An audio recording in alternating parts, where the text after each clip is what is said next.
to ask you. As you said in the beginning, AKP and Erdogan himself, they seem to be much more reform-oriented. They had some liberal traces in their policymaking.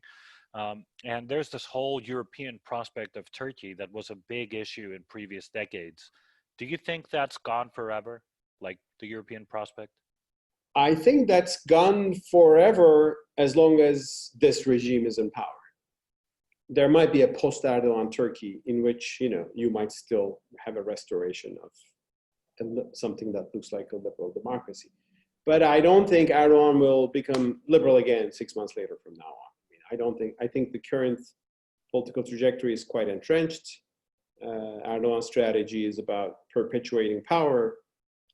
His allies are there, the Nationalist Action Party, the Maoists, the nationalists, and the conservatives, Islamists, and so on and so forth. I don't think you can have a liberal orientation with this government.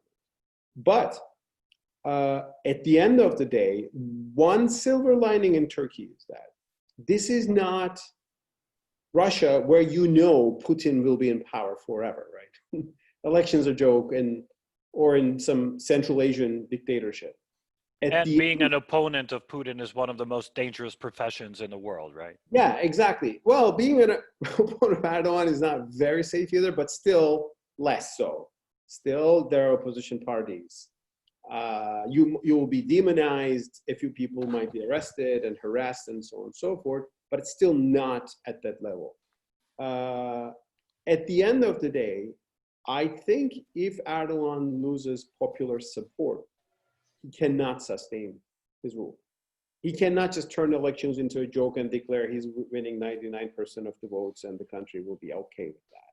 That will put Turkey into turmoil, but at the end of which I think Erdogan will have to leave. So I believe there will be a post-Erdogan Turkey at some point. I don't know, in 3 years or 5 years, I don't know.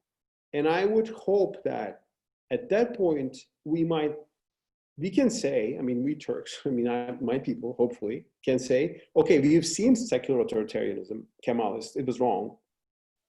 You've seen Islamists and their authoritarianism. Can we now have a really decent country where everybody is free and equal and a system which really guarantees that? There are political forces that aspire for that. There are political parties that call for that. Right now, Erdogan and the people who support him are in this sense of newfound power, which also might be risky for them if they lose it. So they're just going on a course, and that course is really sweeping a lot of things. But I think there will be an end to it at some point. So therefore, I don't want to say Turkish liberal democracy is dead forever. It's just going through a very narrow bottleneck. It might be a long one, but at the end of which things might change. From your description, it seems to me that there are two very interesting groups of people